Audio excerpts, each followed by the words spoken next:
Assalamualaikum warahmatullahi wabarakatuh. Alhamdulillahirrahmanirrahim. Wassalatu wassalamu ala ashrafil anbiya wal mursalin Sayyidina wa maulana Muhammadin wa ala alihi wa sahbihi ajma'in, amma ba'd. Bertemu lagi dengan saya Nur Apriyaningsih. Kali ini saya akan menjelaskan etika, moral, dan susila. Nah, ini berhubungan dengan tugas kuliah saya, yaitu pada mata kuliah Akidah Akhlak 3 dengan dosen pengampu Dr.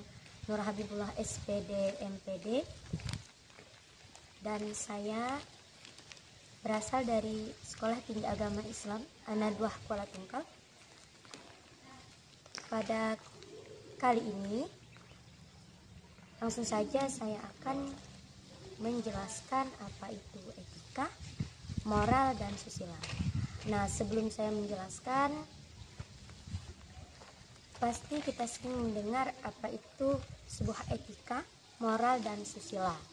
Nah, yang terlebih dahulu di sini saya akan menjelaskan apa sih itu etika. Nah, mari simak penjabaran saya.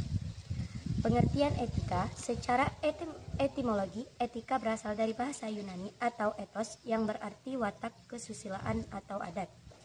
Dalam Kamus Bahasa Indonesia, etika diartikan ilmu pengetahuan tentang asas-asas akhlak atau moral. Secara terminologi, etika mempunyai banyak ungkapan yang semuanya itu tergantung pada sudut pandang masing-masing ahli. Adapun ahli yang menyebutkan etika itu sebagai ilmu yang menjelaskan arti baik dan buruk, menerangkan apa yang seharusnya dilakukan oleh manusia di dalam perbuatan mereka dan menunjukkan jalan untuk melakukan apa yang seharusnya dilakukan oleh manusia di dalam perbuatan mereka dan menunjukkan jalan untuk melakukan apa yang seharusnya diperbuat. Ini dikatakan oleh Ahmad Amin. Nah, selanjutnya tolak ukur dari etika adalah akal dan pikiran manusia.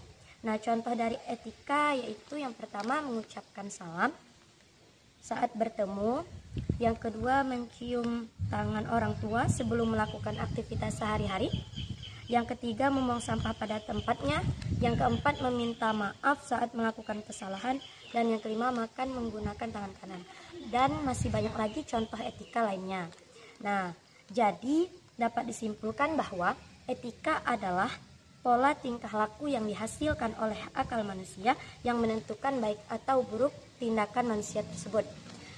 Nah, itulah penjabaran saya tentang etika. Selanjutnya saya akan menjelaskan tentang moral. Apa sih moral? Nah, moral itu berasal dari kata Latin mos yang berarti kebiasaan. Moral berasal dari bahasa Latin yaitu moralitas, adalah istilah manusia menyebut ke manusia atau orang lainnya dalam tindakan yang mempunyai nilai positif. Manusia yang tidak memiliki moral disebut amoral. Artinya dia tidak bermoral dan tidak memiliki nilai positif di mata manusia lainnya. Sehingga moral adalah hal mutlak yang harus dimiliki oleh setiap manusia. Adapun tolak ukur di dalam moral ini yaitu adat istiadat yang berkembang dari masyarakat.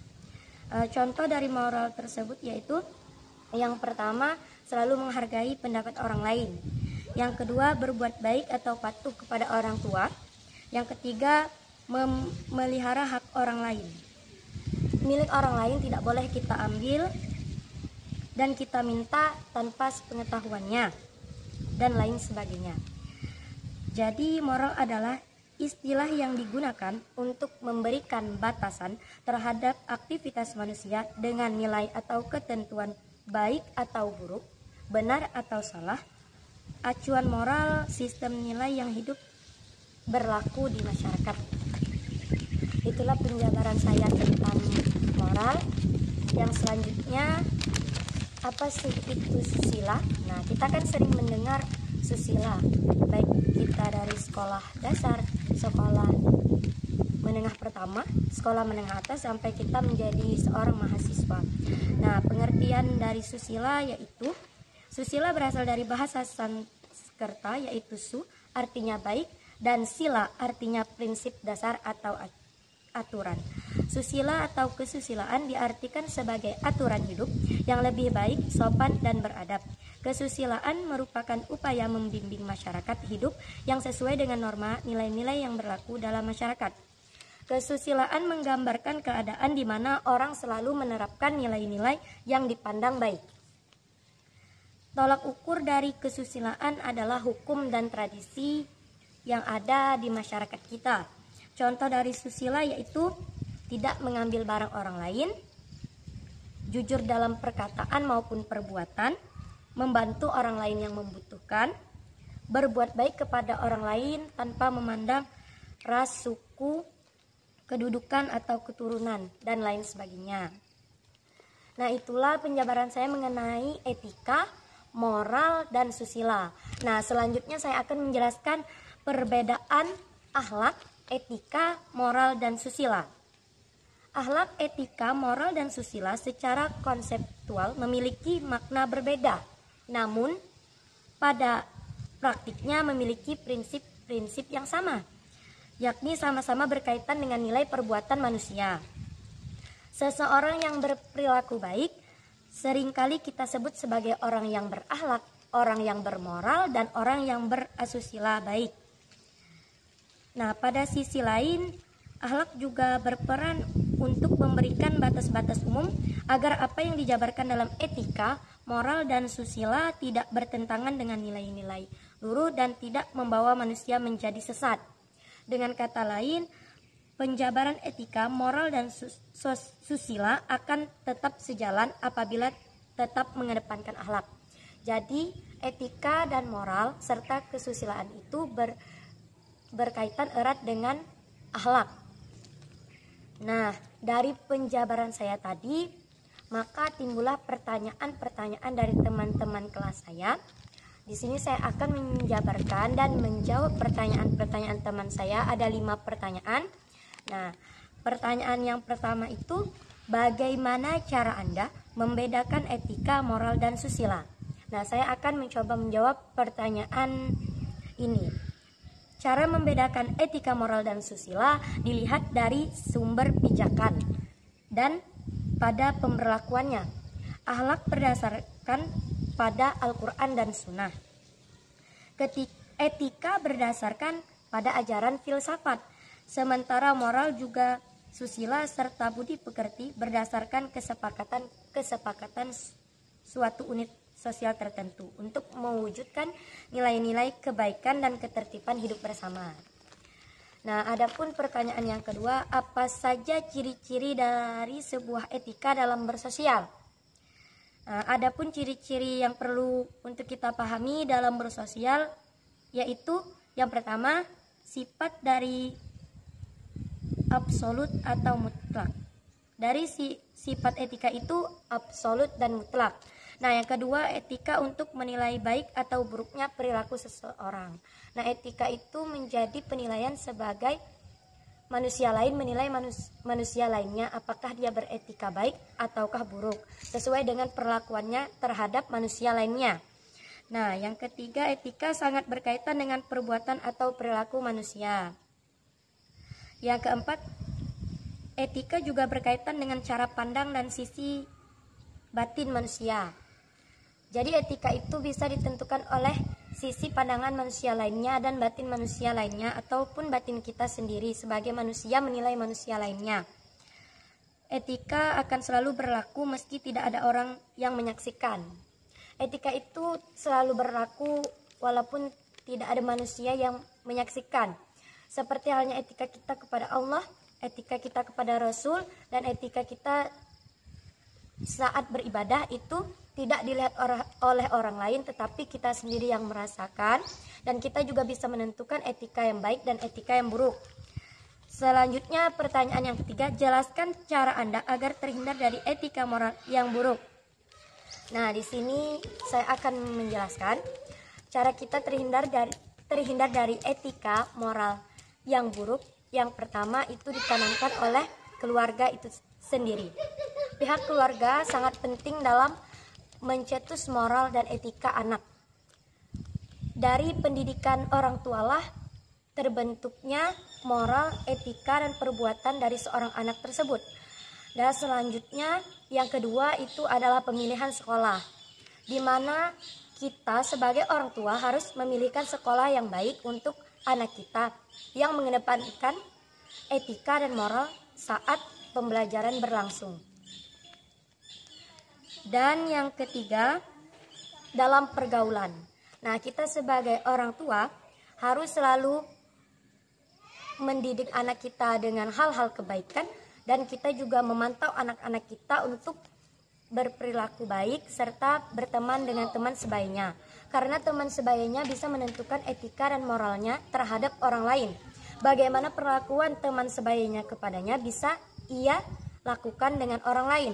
Nah, maka kita sebagai orang tua harus selalu memantau anak kita untuk berteman dengan teman yang tepat dan bisa membawa kepada arah yang lebih baik. Nah, itulah pertanyaan yang ketiga. Dan selanjutnya pertanyaan yang keempat, mengapa mahasiswa harus memiliki etika dan moral yang baik? Nah, baiklah, saya akan mencoba menjawab pertanyaan ini. Mengapa seorang mahasiswa itu harus memiliki etika dan moral yang baik? Yang pertama, seorang mahasiswa adalah seseorang yang sudah memiliki ilmu dan telah menuntut ilmu dari jenjang bawah hingga jenjang atas, ya, yaitu sekolah tinggi atau universitas. Nah, kita sebagai mahasiswa pasti selalu belajar tentang moral, tentang etika, dan tentang susila.